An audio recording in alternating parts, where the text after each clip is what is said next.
여러분 60대에도 인생이 신혼처럼 반짝일 수 있다고 하면 믿으시겠습니까? 아니면 그 나이에 뭘 하며 살짝 웃고 계신가요? 저도 40대 중반에 접어들며 이제 내 인생도 슬슬 정리가 되나 고민한 적이 있죠. 하지만 제 상담실을 찾는 50대, 60대 여성 내담자들을 만나며 깨달았어요. 나이는 숫자일 뿐, 진짜 빛나는 삶은 지금부터 시작할 수 있다는 걸요. 지난주 상담실에 찾아온 62세 내담자 가명으로 은주 아줌마의 사연이 떠오릅니다. 은주 아줌마는 30년 넘게 가족을 위해 헌신했지만 최근 들어 내 삶이 이게 다인가? 라는 공허함에 눈물을 흘리셨어요. 도연 선생님, 자식들은 다 커서 제각각 살고 남편은 TV만 보는데 제가 뭘 위해 사는 건지 모르겠어요. 그 절절한 목소리가 아직도 가슴에 남아있어요. 여러분도 그런 순간 한 번쯤 느끼셨죠? 사실 통계가 이 고민을 뒷받침해요. 한국노인복지학회에 따르면 50대 이상 여성의 60%가 노년의 삶의 의미 상실을 겪고 70%가 가족 중심 생활에서 자기 삶으로 전환하는데 어려움을 느낀다고 합니다. 하지만 놀라운 건 마음 챙김과 작은 행동 변화로 이 공허함을 행복으로 바꾼 여성들이 많다는 거예요. 제가 15년간 상담한 600명 이상의 내담자와 심리학 연구가 그걸 증명하죠. 오늘 강의는 50대, 60대 여성 여러분이 자신만의 빛나는 삶을 찾는 여정입니다. 첫째, 가족 중심에서 나 중심으로 삶을 재정의하는 법. 둘째, 잔소리와 비교에서 벗어나 마음의 평화를 찾는 마음 챙김 기술. 셋째, 건강과 자기 시간을 우선시하며 삶의 질을 높이는 실전 팁. 넷째, 불필요한 관계를 정리하고 진짜 나를 위한 연결을 만드는 법. 다섯째, 나이 듦을 멋지게 받아들이며 자신감을 키우는 비결. 이 모든 걸 제 사례, 내담자 이야기, 그리고 약간의 유머로 풀어볼게요. 끝까지 함께라면 여러분도 내 삶도 충분히 빛날 수 있구나 하며 미소 지으실 겁니다. 자, 시작합시다. 심리학자로 일하며 가장 많이 듣는 질문은 이 나이에 새롭게 뭘 할 수 있나요? 예요. 솔직히 저도 40대 중반에 접어들며 비슷한 고민을 했어요. 20대엔 꿈을 줬고 30대엔 가족을 위해 뛰었죠. 하지만 40대가 되니 이제 나를 위한 시간은 언제야? 라는 생각이 들더라고요. 제 아내 민정이도 비슷했어요. 도연아, 애들 다 커서 떠났는데 내가 뭘 해야 할지 모르겠어. 그 말에 저는 마음 챙김 연습을 제안했죠. 하루 5분 조용히 앉아서 내가 진짜 원하는 건 뭘까? 생각해보는 거예요. 제 상담실에 찾아온 58세 내담자 미영 아줌마의 사례를 들어볼게요. 미영 아줌마는 30년간 주부로 두 자녀를 키우며 헌신했어요. 선생님, 애들 대학 보내고 나니 허전해요. 남편은 회사만 다니고 저는 집에서 설거지만 하다 하루가 가요. 저는 미영 아줌마에게 물었죠. 아줌마, 젊을 때 좋아했던 게 뭐였어요? 미영 아줌마가 멈칫하더니 꽃꽂이요. 근데 그땐 돈이랑 시간이 없었죠 하시더라고요. 저는 제 경험을 공유했어요. 저도 예전에 바빠서 취미를 잊고 살았어요. 그러다 하루 10분 좋아하는 책 읽는 시간을 만들었죠. 그게 제 하루를 바꿨어요. 미영 아줌마에게도 작은 시작을 제안했죠. 일주일에 한 번 꽃꽂이 클래스 가보세요. 미영 아줌마는 망설였지만 3개월 뒤 다시 오셨어요. 선생님, 꽃꽂이 하면서 웃는 제 모습을 처음 봤어요. 남편도 당신 요즘 예뻐졌다 하더라고요. 그 미소 정말 잊을 수 없어요. 마음 챙김은 이런 거예요. 가족을 사랑하지만 나를 잊지 않는 거죠. 연구에 따르면 자기 중심 시간을 가진 여성은 우울감이 30% 줄고 삶의 만족도가 25% 높아진다고 해요. 유머 하나 던지자면 저는 아내에게 당신이 꽃꽂이 배우면 나도 요리 배워볼까? 했더니 아내가 그럼 우리 집 밥상이 미슐랭 되겠네 하며 웃더라고요. 여러분도 오늘 5분만 나를 위한 시간을 가져보세요. 그게 삶의 주인공이 되는 첫걸음입니다. 50대, 60대 여성이라면 누구나 한 번쯤 잔소리 유혹에 빠져본 적 있죠? 저도 남자지만 가끔 아내에게 왜 설거지 이렇게 했어? 하려다 입을 다문 적이 있어요.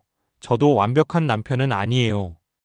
하지만 잔소리는 마음의 평화를 앗아가죠. 심리학적으로 잔소리는 상대를 바꾸려는 욕구지만 80%는 역효과로 불화를 낳습니다. 제 상담실에 찾아온 60세 내담자 정희 아줌마의 사례를 나눠볼게요. 정희 아줌마는 남편에게 매일 잔소리했다고 하셨어요.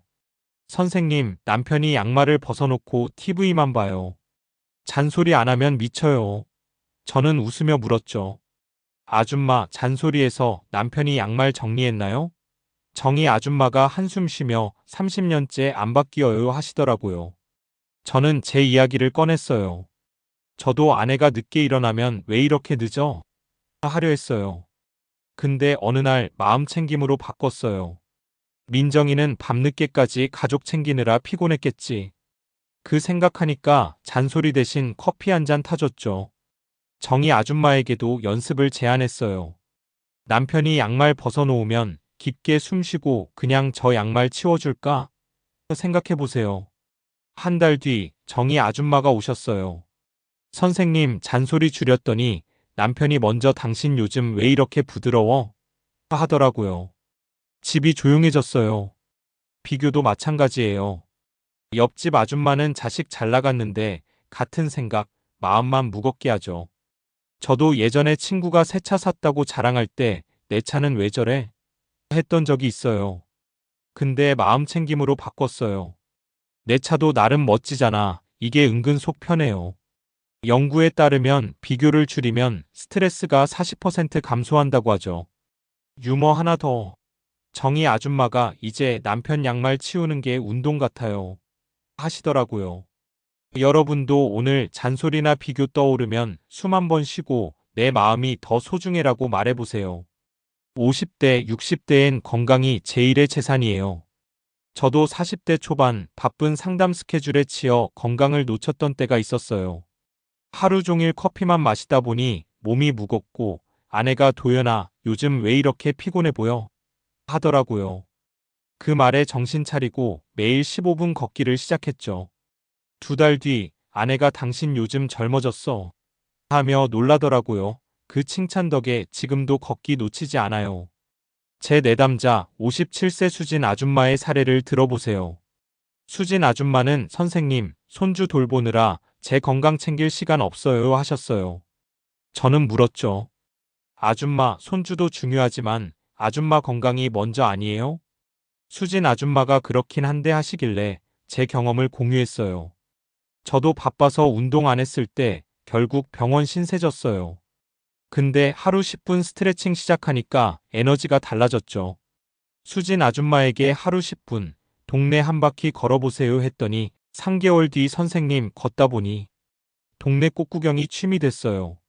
손주도 더 힘차게 안아줘요. 하시더라고요.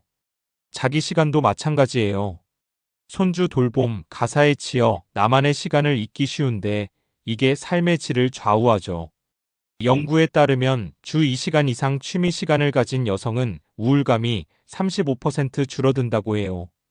저는 수진 아줌마에게 손주 돌봄 하루 1시간 줄이고 그 시간에 좋아하는 드라마 보세요 했어요.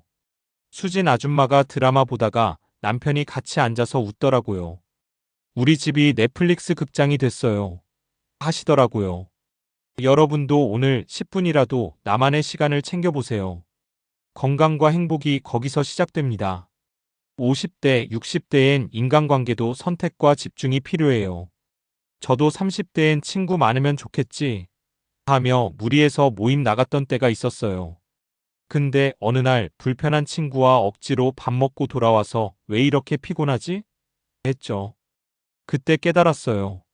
진짜 나를 웃게 하는 관계만 남겨야 한다는 걸. 제 내담자 61세 해숙 아줌마의 사례를 나눠볼게요.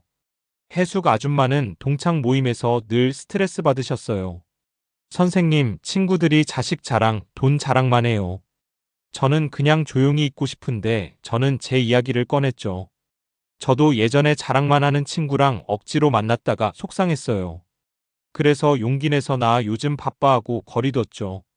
대신 진짜 편한 친구랑 커피 한 잔 마시니까 마음이 가벼워졌어요. 해숙 아줌마에게도 불편한 모임 한번 거절해보세요 했더니 2달 뒤 선생님, 동창 모임 끊고 책 모임 갔더니 새 친구 생겼어요. 요즘 웃음이 많아졌어요. 하시더라고요. 마음 챙김은 불편한 관계를 알아차리고 정리하는 용기를 줍니다. 연구에 따르면 긍정적 관계를 유지한 사람은 스트레스가 50% 줄고 행복감이 20% 높아진다고 해요. 유머 하나. 해숙 아줌마가 이제 자랑하는 친구 만나면 나 화장실 좀 다녀올게 하고 도망쳐요 하시더라고요. 여러분도 불편한 관계 하나 정리하고 진짜 나를 웃게 하는 사람과 시간 보내보세요. 마지막으로 나이 듦을 멋지게 받아들이는 법이에요. 50대, 60대 여성이라면 주름이나 흰머리 보면 서글퍼질 때 있죠? 저도 최근 머리에 흰머리 몇 가닥 발견하고 벌써 했어요. 근데 아내가 도연아 그거 섹시해 하더라고요. 그 말 덕에 흰머리도 애정하게 됐죠. 제 내담자 64세 경자 아줌마의 사례를 들어보세요. 경자 아줌마는 선생님, 주름 때문에 거울 보기 싫어요. 보톡스라도 맞아야 하나요? 하셨어요. 저는 웃으며 물었죠. 아줌마, 주름이 뭐가 문제예요? 그건 인생의 훈장이죠. 그리고 제 이야기를 꺼냈어요. 저도 예전에 젊음만 쫓았어요. 근데 마음 챙김으로 바꿨어요. 매일 아침 거울 보며 오늘도 멋진 도연 하죠. 은근 자신감 생겨요. 경자 아줌마에게 하루 1분 거울 보고 미소 지으며 내가 최고야 해보세요 했더니 2개월 뒤 선생님, 요즘 주름이 웃을 때 예뻐 보여요. 동네 아줌마들이 비결 물어보네요. 하시더라고요. 외모 투자도 좋지만 과하면 부자연스러워질 수 있어요. 연구에 따르면 자연스러운 노화를 받아들인 여성은 자존감이 30% 높아진다고 하죠. 유머 하나. 경자 아줌마가 이제 보톡스 대신 웃음 주사 맞아요. 하시더라고요. 여러분도 오늘 거울 앞에서 내가 멋져 한번 외쳐보세요. 나이 듦이 아니라 멋짐이 시작됩니다. 자, 오늘 강의에서 50대, 60대 여성 여러분의 삶을 마음 챙김으로 재발견해봤어요. 심리학자이자 마음 코치로서 그리고 여러분과 같은 고민을 했던 남성으로서 제 경험과 내담자 사례를 나눴죠. 첫째, 가족 중심에서 나 중심으로 삶을 재정의하면 주인공이 됩니다. 둘째, 잔소리와 비교를 줄이고 마음 챙김으로 평화를 찾으세요. 셋째, 건강과 자기 시간을 챙겨 삶의 질을 높이세요. 넷째, 불필요한 관계를 정리하고 진짜 나를 위한 연결을 만들어 보세요. 다섯째, 나이 듦을 멋지게 받아들여 자신감을 키우세요. 제 상담실을 찾았던 은주 아줌마, 미영 아줌마, 경자 아줌마 모두 한 가지 공통점이 있었어요. 바로 아직 늦지 않았다는 마음으로 작은 변화를 시작했다는 거예요. 여러분도 지금 이 순간 그 첫걸음을 내디딜 수 있습니다. 오늘 강의 끝나고 5분만 조용히 앉아서 내가 원하는 삶은 뭘까? 생각해 보세요. 아니면 동네 한 바퀴 걸으며 나만의 시간을 가져보세요. 작은 행동 하나가 인생을 반짝이게 합니다. 시청자 여러분, 여러분의 삶이 더 행복하고 빛나길 진심으로 응원합니다. 구독, 좋아요, 알림 설정 잊지 말아주시고 50대, 60대 삶에 고민 있으면 댓글로 남겨주세요. 다음 영상에서 더 따뜻한 이야기로 돌아올게요. 늘 행복하세요.